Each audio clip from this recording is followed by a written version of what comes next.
Hi, Professor Mike. Hi, The floor Hanadi. for you to chairing the next session. Be with us. We're looking forward to see you, David, tomorrow also. Terrific. Okay, so we're a couple of minutes late, so let's get started. There are three papers scheduled, which gives 20 minutes each. If you can give your presentation in the like 15 to 18-minute range, we can have a minute or two of discussion. The last session I chaired, we got into some discussions and ran over, so I want to try to avoid that. Okay, is Ahmed here?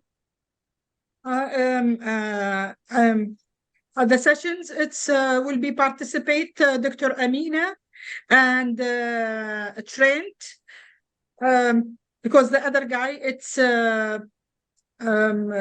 having some difficulties to join, and we will have extra time. Trent and Amina will be in the sessions, Great, and me and okay. you. Okay, let's start off with Amina. I see she's here. Yes. So, Amina, you may Thank fire you. when ready. Hi, Mr. Michel. Dr.hanadi, hi, how are you? Hi, I'm fine, thank you. Thank you. Okay, Mr. Michel, Professor Michel. Yeah. Okay, start whenever you're ready, Amina. Yeah.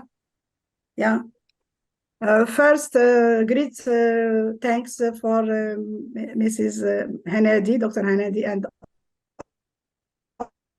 all participants in this conference. So today we can speak about artificial intelligence in the management, in the company management, so in entrepreneurship. I have prepared some PowerPoint presentation. I will share with you the screen. Okay, we share the screen.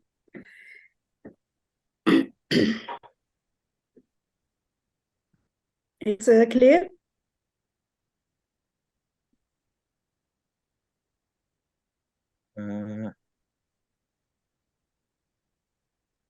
It's okay. Yeah, there you go. Perfect. Okay. So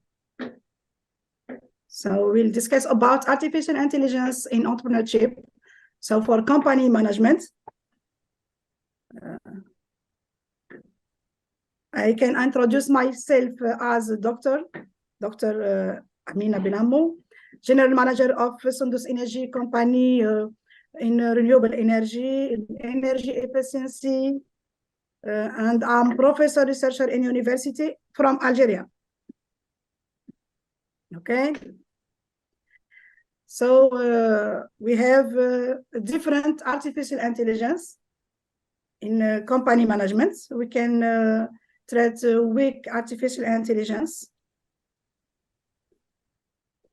is one of the types of AI that exists today.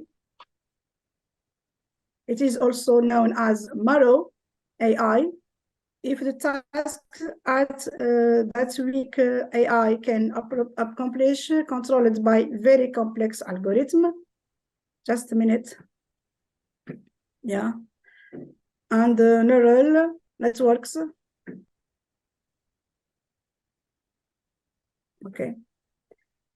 They are no less unique and oriented towards specific goals, facial recognition, internet searches, and self-driving cars are all examples of weak AI, artificial intelligence. It is called weak, not because it lacks scale and power, but because it is still far from processing the human components that we attribute to true intelligence. Philosopher John Searle defines weak AI as being useful for testing hypotheses about minds, but not being actual minds.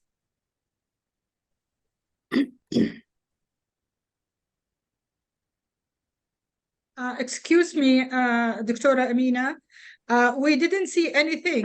We see, yes. Go ahead, because we see only the word. Yes, we didn't see your slide. I share with you. Yes.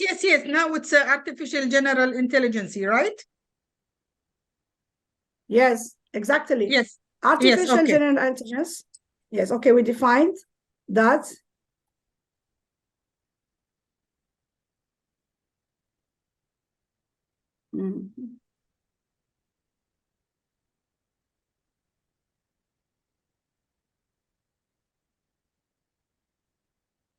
Any problem? No, go ahead. Go ahead. Yeah, okay. So the AI, artificial general intelligence, must be able to successfully perform any intellectual tasks that a human can accomplish, like weak artificial intelligence system. Artificial general can learn from experience, spot and predict patterns, but they are capable of going even further. Artificial general intelligence can exploit this knowledge to a wide range of tasks and situations that are not captured by previously acquired data or existing algorithms. For artificial general intelligence models to be truly feasible, they wouldn't necessarily need that much power, but they would require computational capabilities that currently only exist at the supercomputer level. We can find also artificial superintelligence to manage the companies. Artificial by simply imitating or understanding human behavior, they grasp it at a fundamental level, equipped with these human characteristics and rich in highly evolved processing and analytical power far beyond ours. Artificial and superintelligence may offer a glimpse of a dystopian science fiction future in which humans become increasingly obsolete. It is unlikely that people living today will ever experience such a world. But artificial intelligence is advancing at such a rapid pace that it is important to think about ethical guidelines and good management in anticipation of an artificial intelligence that could surpass us in almost every measurable way. Because of the great potential of artificial intelligence, it is important to consider how to leverage its benefits while avoiding potential pitfalls. Maya. Benefits of artificial intelligence in the company management. So until a few decades ago, only a few pioneers were using artificial intelligence in their business operations, and its potential was still somewhat that. Since then, artificial intelligence technologies and applications have continued to advance and add value to businesses, so much so that the IDT forecasted annual growth of 19% in 2022, reaching $432 million. And as artificial intelligence technologies improve, becoming the next wave of innovations, their potential for human understanding and the creativity with which they are applied also increases.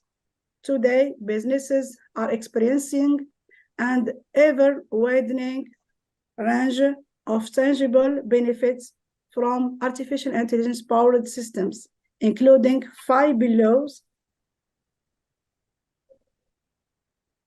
So company-wide resilience, long before computers existing,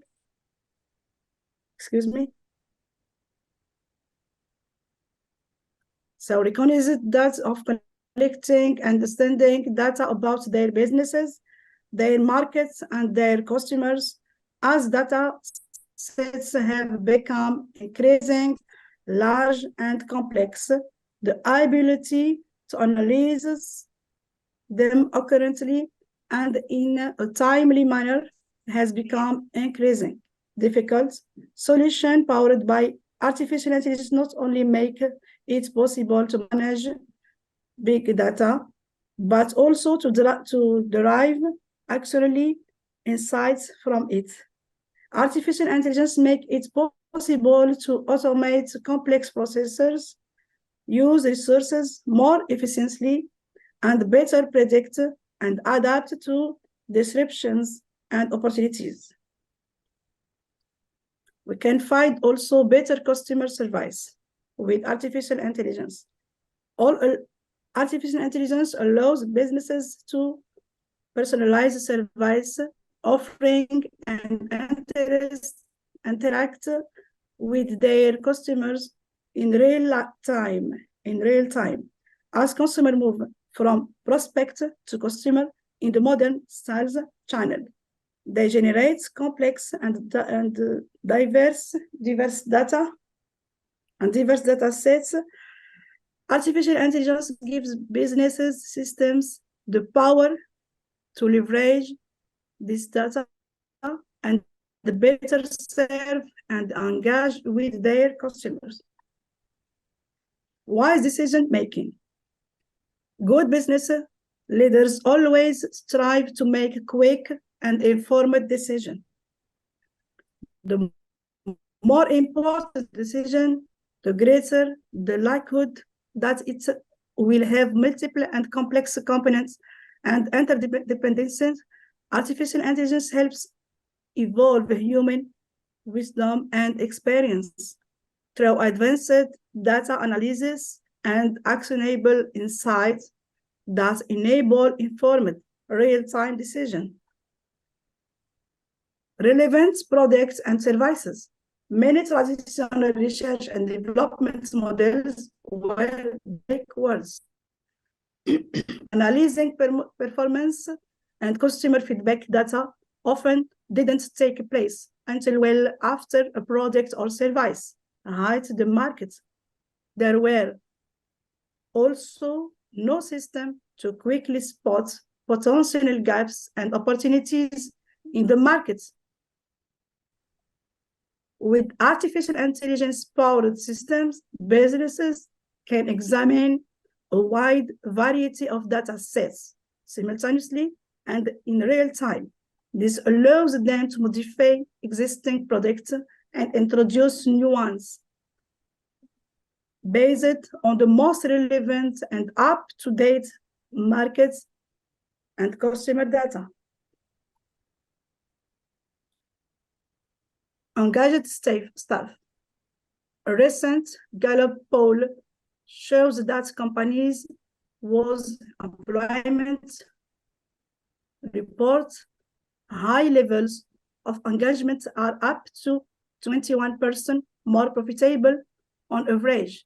Artificial intelligence technologies in the workplace can reduce the burden of mundane tasks and allow employees to focus on more fulfilling work.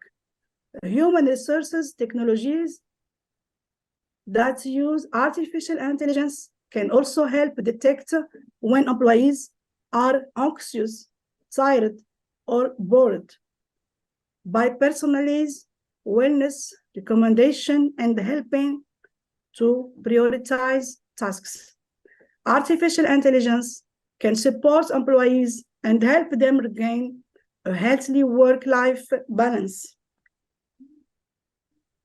Thanks for your attention.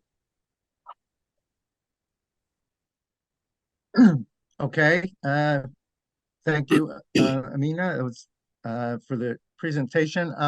Hanadi, you said we only have 2 papers in this session? No, I have just this presentation.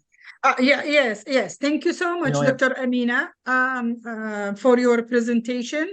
I think Trent will present. Then after Trent, I will have little presentation. Hi, Beverly. How are you? Your friend is there. Hello, I'm here. Yes, yes. Okay, Trent, can you start, please? Yes. Go ahead, Trent. So, Introduce yourself for Professor Mike and Beverly. yes. About Beverly your and I foundation. are old friends. I think we met at this conference 2 years ago, and we've been having lots of conversations ever since. She's hosted some of our events and been a panelist, I think, as well as a participant at many of our events. So I want to thank you again, Dr. Hanadi, for bringing us together 2 years ago. It's been a great collaboration ever since.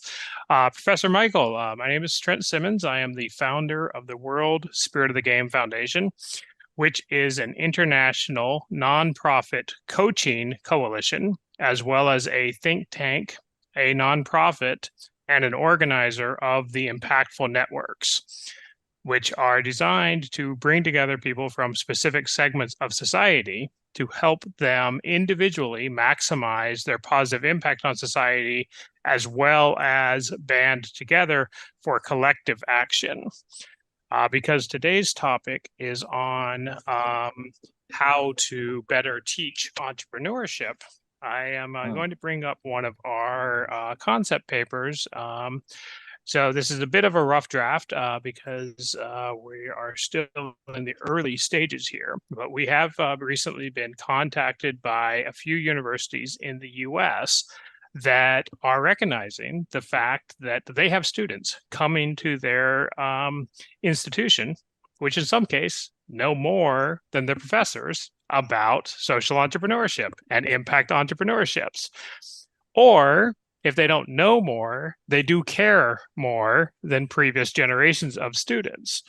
So this is, we've been knocking on the university door for a few years now. And if anybody who else has dealt with academia understands, it's usually a very slow process. So pretty exciting that now they're coming to us, hearing about our work and saying, we've heard that you can actually help us quickly scale up our knowledge on this topic.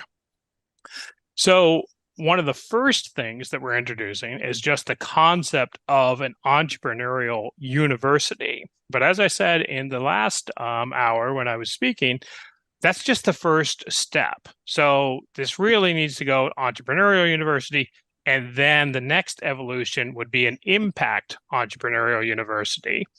We're also working on setting up our own online university that would be a social impact university with 3 primary focuses for the undergraduate programs. Number 1 being impact entrepreneurship. Number 2 being creative and efficient nonprofit management. And the third is we plan to be the first university in the world that offers a degree in changing corporate culture. Now, I'll just do a quick tangent on that and then get back to the main topic. Most people are unaware, but the surveys have shown that 75% of all culture change initiatives fail. And one of the main reasons why that is that companies try to change their culture without changing their values or without addressing how far they've drifted away from their supposed values. So basically, they're just trying to tell their employees, we want you to care more about the company, even though we haven't changed anything about the company.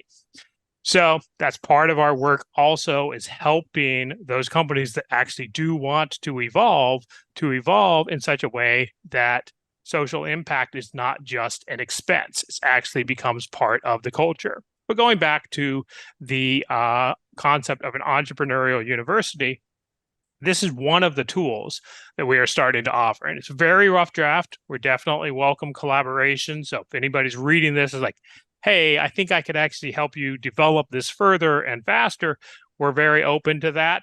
We'll get there, especially now that we have the ones that coming to our door. But again, this is just this concept of entrepreneurial thinking.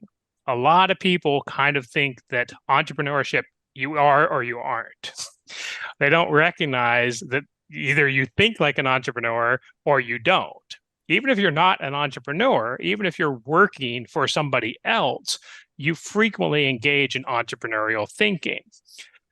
So one of the things that this addresses is the fact that for the most part, we still have educational systems that were developed to train people for the corporate world, to be essentially cogs in a machine. That's a simplification. I realize that, so I just use that because it's a catchy phrase. Obviously, corporations do want people who can think. They don't necessarily want people who spend all day thinking for themselves. They kind of want people who fit into a system. And that makes sense. The larger the corporation, the more pieces that need to be fitted together. And if everybody is thinking independently and acting independently, then it's very hard to implement your systems. But we've seen plenty of evidence where the employees of a corporation stopped thinking for themselves and just accepted the paycheck. And we've seen over and over again where that usually leads. So this is kind of our challenge to the academia. Have you actually been preparing your students to go and change the corporate cultures that they're doing?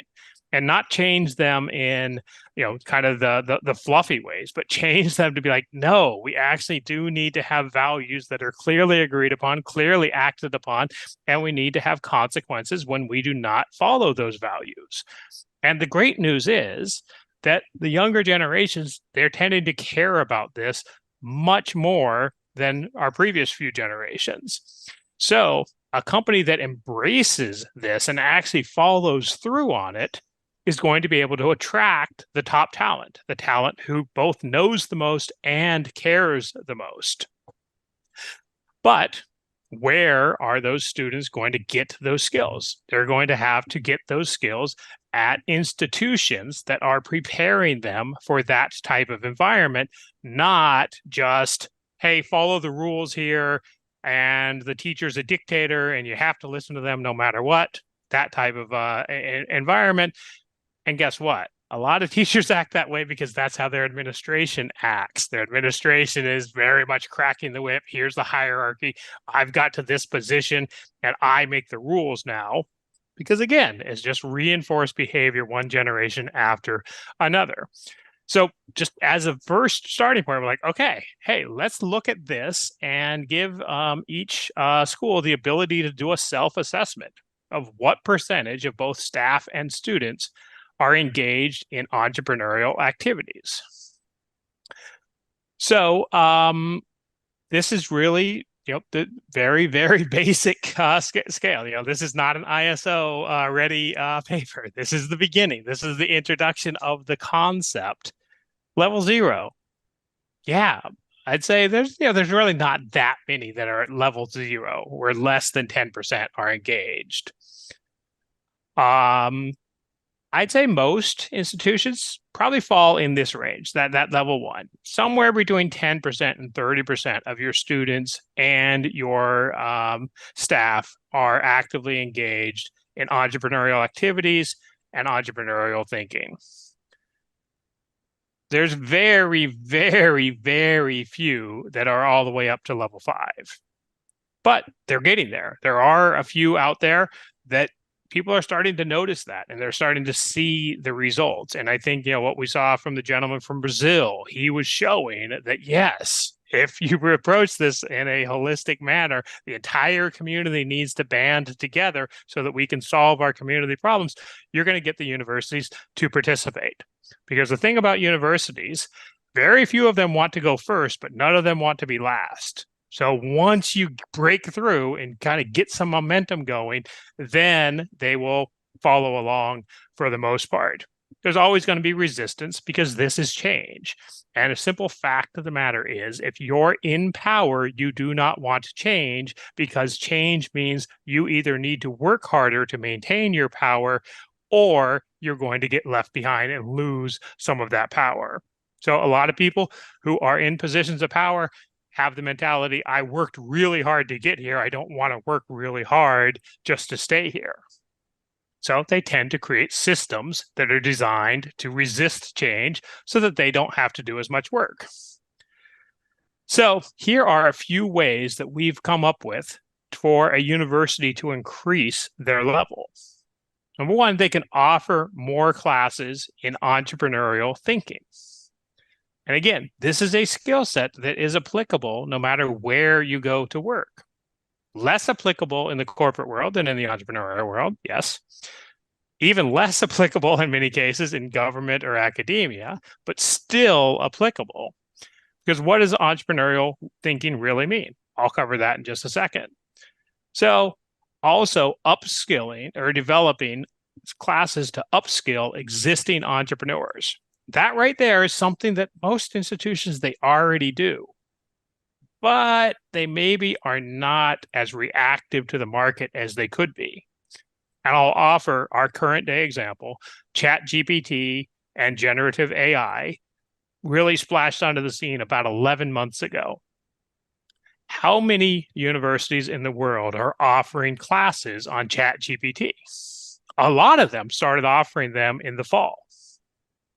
Very few of them were able to take this groundbreaking news in January or in December and be ready to offer a course on it by January or February.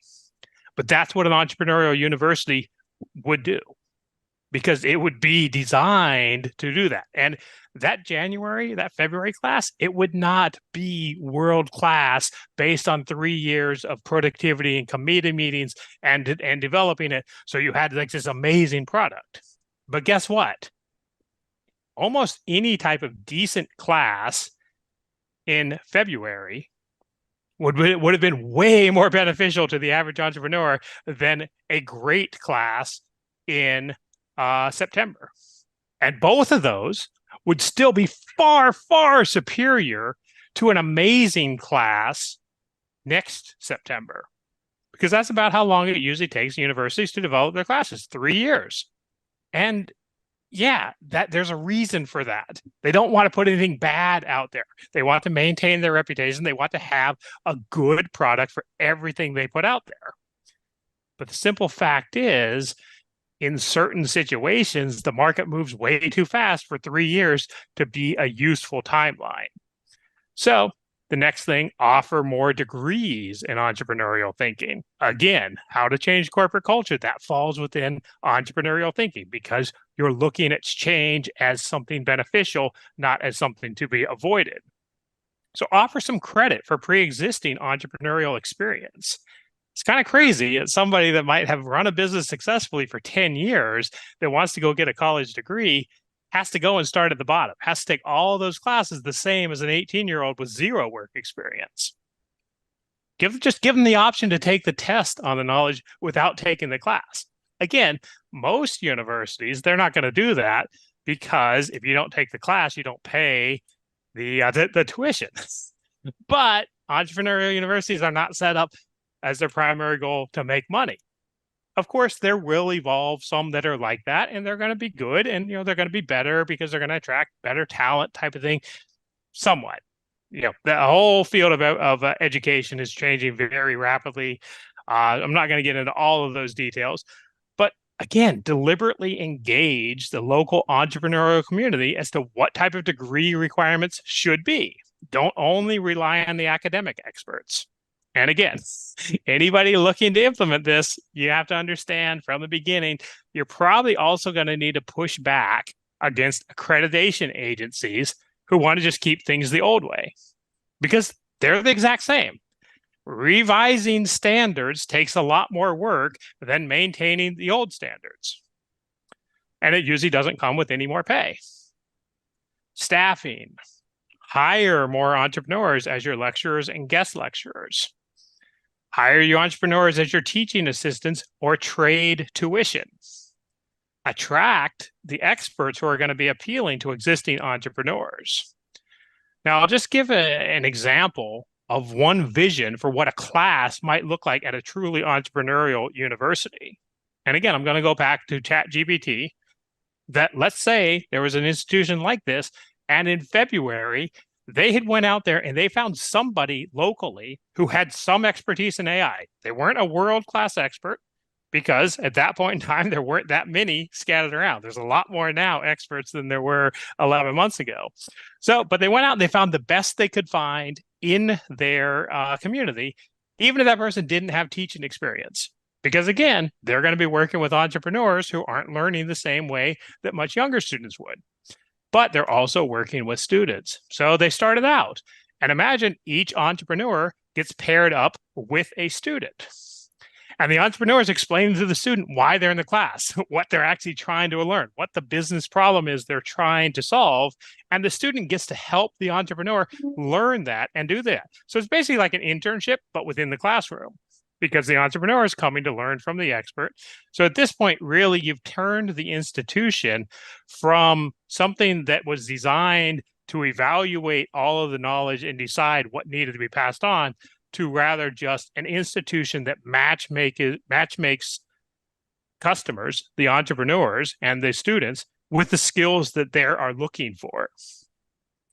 So fast forward 2 years, that student has graduated. They're in their first job interview with a local business, and the business says, okay, so tell me what you know about AI and all that. And the student doesn't have to just talk about, oh, okay, yeah, we've studied all of this, and here's my classes, here's the thing. They're going to be able to say, okay, yeah, so 2 years ago, I helped a business do this in the very first stage of ChatGPT. Last year, I took the class again. What do you mean you took the same class again? Well, guess what? A year from now, there's going to be amazing developments again. So yeah, it would make sense to take the class again, because now there's new knowledge that has been implemented into this structure. And if I'm a business owner and I'm looking at one student who's studied a bunch of theory and another student who's helped other business owners solve problems, I'm going to go with the one with the practical knowledge. So a few additional things. Additional resources, provide more funding for those entrepreneurial, those social entrepreneurship clubs. This is actually one of the major initiatives that we're also starting in the US. We are doing a major evaluation of the entire country, of all the major universities, to find out which ones even have a social entrepreneurship or an impact entrepreneurship club. The ones that have that, that's great. We're just going to, touch base. Hey, would you like to join our coalition so you can share knowledge with the other clubs? If they don't, that's fine. We're happy as long as they're actually trying to work on that, because there's plenty of other schools that don't even have that yet, let alone an entire department. Consider starting a funding pipeline. You look at how universities fund themselves with their booster programs. Oh, we need a new football stadium. Okay, let's go out there and we're going to, hit up our alumni, raise a bunch of money, and we're going to build a new football stadium or a new library or whatever new building it is that they need that year. Why not do the same thing so that your students come there because you also have a venture fund? Now, this is not like something you do in 2 months, like I was talking about with the courses. Actually setting up a fund like this will take a lot of time. There's a lot more legal hurdles here. So again, we want to be clear. Sometimes there's very short, immediate solutions. Other times you have to think longer term. But the value of doing that is you start to attract the entrepreneurs to come to your institution. And guess what? Somebody with a business that they're already running that goes to university to acquire skill sets to enhance their business is going to treat that entire experience much different from an 18-year-old who's using 4 more years to figure out what they want to do with their life. I was one of those 18-year-olds, by the way. So yeah, I'm not, not knocking the young people there. That's just the way the current system is. But if any of this type of thing had been in existence where I went to school, and I went to the #1 business school in the United States at that time, none of this. There was no talk about social entrepreneurship. There was barely talk about any type of entrepreneurship. It was all about, hey, go here because you're going to get to network with the sons of current Fortune 500 companies and the future leaders of those companies. And if you build your network, then they're going to hire you because you went to the same institution. So that was my college experience. My entire life would have turned out quite a bit different if this type of system had been set up there. If there was this encouragement of like, yes, go out, start a business. And as long as it has an impact, there's a good chance you're going to be able to get funding from the university and its pipeline of boosters. So just a few additional notes. Make sure that you're recruiting external entrepreneurs. conduct both student and staff exchanges with other entrepreneurial universities. Study abroad programs are very popular, usually sending the students. Yeah, send the teachers also so they can go and learn something new. Hire startups for your vendors as much as possible, particularly impactful startups, and never stop evolving. So here's just to wrap this up, entrepreneurial thinking. You're working for a better future. You're not just trading hours for money. You stop working when the work is done, not when the clock strikes 5 p.m. You're driven by a fierce desire to create something and add value to the world. You treat failure as an opportunity to learn, not as a catastrophe. You genuinely enjoy helping others. I want to touch on that. There's a great many people who start businesses that lack this characteristic. They're starting businesses just to make money. They're not doing it because they enjoy helping others. Typically, those are the businesses that are creating all the dysfunctions the rest of us are trying to clean up. And then also just embracing change, conscious evolution, taking risks, seeking out new endeavors, exploring new uses for your existing products, services, and resources, forming the new partnerships, being willing to let go of old relationships. Anybody in your ecosystem who's resisting this type of change, you might have to make some tough choices. These are the entrepreneurial activities within a corporate setting. I won't go into all of the rest of that. So I know that probably I've gone a little bit over my time, but this is one of the initiatives that we are pushing is to help get more institutions thinking more to be entrepreneurial support systems, but also helping to make sure that it's not just non-impactful entrepreneurship, it's impact entrepreneurship.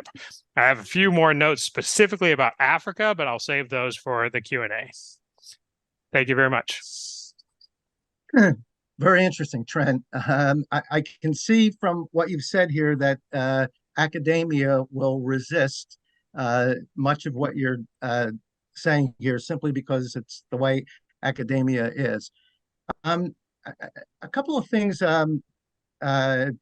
everything is said, I think makes a lot of sense, and the entrepreneurial thinking, personally, I think should apply to not just in the business world, but in a lot of other places.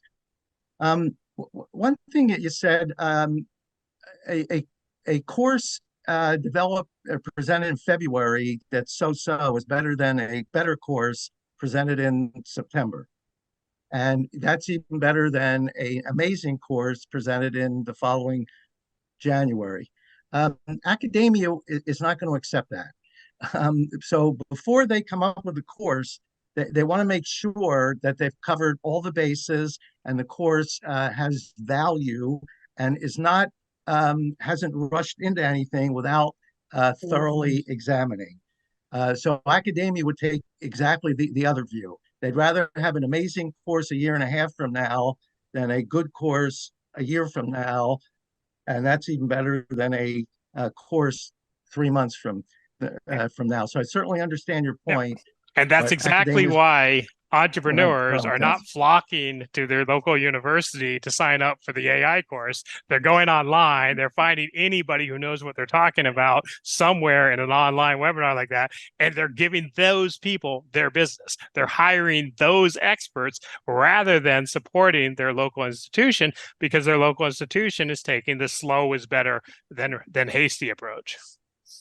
Yeah. So I've been an academic for a whole lot of years. I'm also a successful entrepreneur. I've had a home building business since 1978, and it does very, very well for me. Teaching has been a wonderful profession. It never provided quite enough income to support the spending habits of my wife and children. So I went into starting a business. You know, one thing, I didn't see the word, the phrase profit motive in there. And if entrepreneurs don't put profit motive as their number one goal, they're probably not going to succeed. So I think that really should be in there too. And all the other goals and all the other ways of thinking, I think, are very good and will certainly enhance. But you have to be considered. You have to be considering large profits, because less than 5% of new startups, and today probably less than 3% of startups, end up being successful. So with that in mind, you have to really gear yourself to looking at profit, at least from an academic standpoint, even from a business standpoint. I've got a little bit of pushback on that one. And the pushback is because I have been a part of 14 startups in my life. I made money 12 times. And this, the whole statistic about businesses failing within 5 years, I think it doesn't show the entire picture. And a lot of this is personal experience. So maybe I'm the outlier. I know I'm an outlier in terms of how many times I did this, how many serial entrepreneurs I did this. But I think there's also this missing piece that really needs to be factored into that conversation of those statistics. So I made money 12 times, but I did almost none of those businesses for 5 years, because what I realized every time, once I was making money and I was successful enough to really kind of think about that, I was like, oh, wow, yeah, I could do this, but it isn't what I want to do. And it took me 12 tries because nobody ever came along and said, hey, Trent, maybe the reason you keep starting over is you're starting businesses just to make money. You're not starting any business that actually has an impact, a positive impact on society. So it probably would not have taken me 12 tries, hopefully only 6 to 8 tries to find a business that both made money and had an impact. But that wasn't there. Like I mentioned, and the topic never came up one single time at my top-notch business education in the late 90s. It never came up at the dinner table when I was growing up. My parents are good people. They care about that, but they never really thought that it was my job to actually do something about the world's problems. Very interesting. There's a school of thought really started by Milton Friedman, who says really the only goal in business should be to make a profit. Do you know his entire quote? Because what you just quoted is the first half of that famous quote. Milton Friedman's full quote was actually, the main purpose of a business should be to make money within the moral and ethical constraints of the time. However, that second part, no, that second part got dismissed. That second part wasn't popular. So what happened was the Business Roundtable of the U.S. said, Milton Friedman, we love this. This is awesome. You've just told us we've got permission to not care about anything but money. We want to make you our poster child. And Milton Friedman, struggling economist at the time, was like, boy, do I stick with my principles and say, no, guys, I was actually saying you needed to be ethical and constrained by local or your ethical constraints, or do I just go with the flow, take all this publicity and become the poster child for rampant consumerism and commercialism that has basically destroyed many aspects of our world in the last 70 years? And Milton Friedman, being human, went and said, I'm going to take the fame and the fortune. I'm going to go ahead and be the poster child for this shareholder capitalism that says we don't have to care about anything. And I'm going to be totally fine with that. I'm never even going to recant till my deathbed. But if you go back, you look at the original quote, and that wasn't at all what he said, that we only should care about profits. He said we should care about profits within the ethical and moral constraints of our time.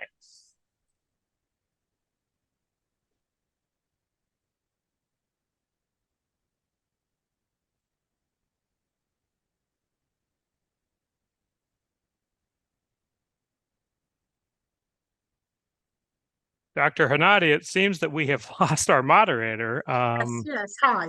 I don't know if you wanted to ask Amina a question. I don't want to dominate, this hour. No, no. Just I want to share before you closing this session. This year we launched the first expo associated with our conference, and this is the first expo in the MENA virtually. And just I need to show you this expo. Maybe next year, Trent, you will participate in this expo in Hoover platform. Let me sharing the screen and just show you all the participants and what is the potential of we using the AI to supporting us as a technology. We need to show all the participants how we use the Hoover. This is the landing page for Hoover. Everything is clear. This is the landing page of the Hoover presenting the name of the conference and the dates and with logos. And here the agenda. First of all, this is the landing page. Professor Mike, your logo is a very big in here in the landing page, and also you should speak with your and also here all the you see this one is changing, all the sponsors having can I just say one thing? I want to apologize to Trent. The battery on my laptop just died, and I cut out Trent, and we were having a very interesting conversation, and I'm sorry that happened. So I was able here, but we had a very interesting conversation. I truly respect everything that you're doing. As I say, it's a little different than others have done, and I can see that you're getting a lot of resistance with that. But thank you so much, and please accept my apology. Not at all. It happened to me earlier today, the exact same thing. And I wanted to just mention, I also respect you for sticking in academia so long when you had the easy out of just going and making money. I was a home builder myself for 10 years. That was two of my businesses. So I definitely respect anybody who's able to keep a foot in both camps. So thank you very much. You know, I continue to teach how important the profit motive is, yet personally, I've sort of shied away from that because I think I have an obligation to give back. And doing it in academia, I teach entrepreneurship and some other classes. But although I say the profit motive is most important and I teach that, in my practice, I understand that there's really a lot more that I have responsibility for. So again, thank you so much for your talk. Yeah, you bet. I mean, you need the profit motive. It does have to be there if it's going to be sustainable. But if it's the only thing that's there, yeah, you're not going to be sustainable. I mean, you could be, but you're only going to be sustainable in the long term by exploiting others. If you really want to have something that is personally, environmentally, and socially sustainable, you got to have both parts of the puzzle. One other comment, if we have a minute or two.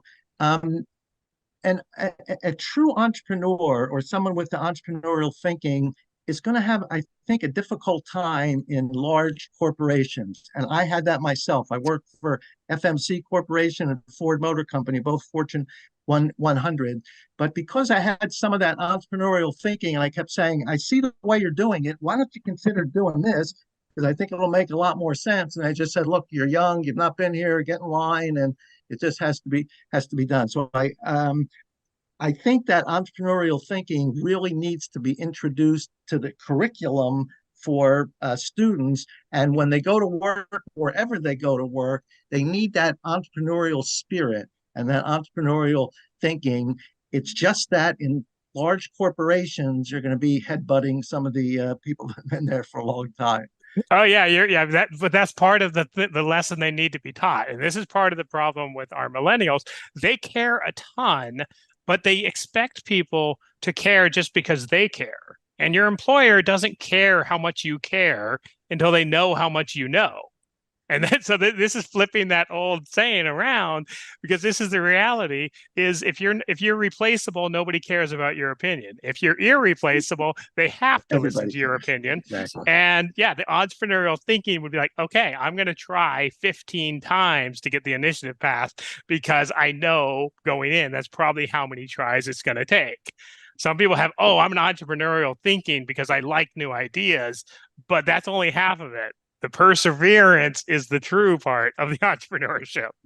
Absolutely. You also mentioned that wouldn't somebody hiring like to hire somebody with experience rather than just somebody who has knowledge? And the way academia has reacted to that is to say that we require all our business majors to do an internship working in a corporation or a business to see how things are done. Personally, I went to Drexel University in Philadelphia undergraduate, and it was a 5-year program, because the middle 3 years you work 6 months and went to school for 6 months. So I graduated a year later than my friends, but I had 18 months worth of experience, and the companies thought very highly of that. So everything you're saying, I think, makes a whole lot of sense. Thank you very much. And I know while you were gone, Dr. Hanadi wanted to show everybody next year's platform. So yeah, but I appreciate your time and your kind words. And Dr. Hanadi, I think we should probably turn the floor back over to you so you can show us all the exciting things you have coming next. I guess, no problem. No problem at all. We're sharing the screen for the landing page for the conference through Hoover, and this landing page presenting all the logos there. Professor Mike, you see your logos? I do. I guess, okay. Okay, and also your name is here as a sponsor. Yes, just when you press, wonderful. It's opening your page. Wonderful. I know the administration will be very happy when I point that out to them. Yes, and now, yes, and here it's the agenda, presenting the agenda of the 3-day with the presenter, with interact, and at the end of the conference, we will uploading the speech for each sessions and each presenter. And we will going for the most important thing this year. We're launching about our expo associated with our conference virtually. It's the virtual booth, because many people in the market, we never seeing the virtual. For example, this is the first booth. When you enter, you will see some videos. And you will see here the contact person. You can send the contact person. And also we will have a video call. This video call leave you through the platform, taking all your actions, all your appointment. And here, if you want to send any inquiry, you want to collect any information, you will see all the information is there. Of course, Professor Mike, we make one booth also for your university, will be there. And also I make Beverly one for your university, this booth for your university. Thank you. I leave your, yes, I leave your name is here and your contact details. And also, let me see, where is the booth for Professor Mike? Stock.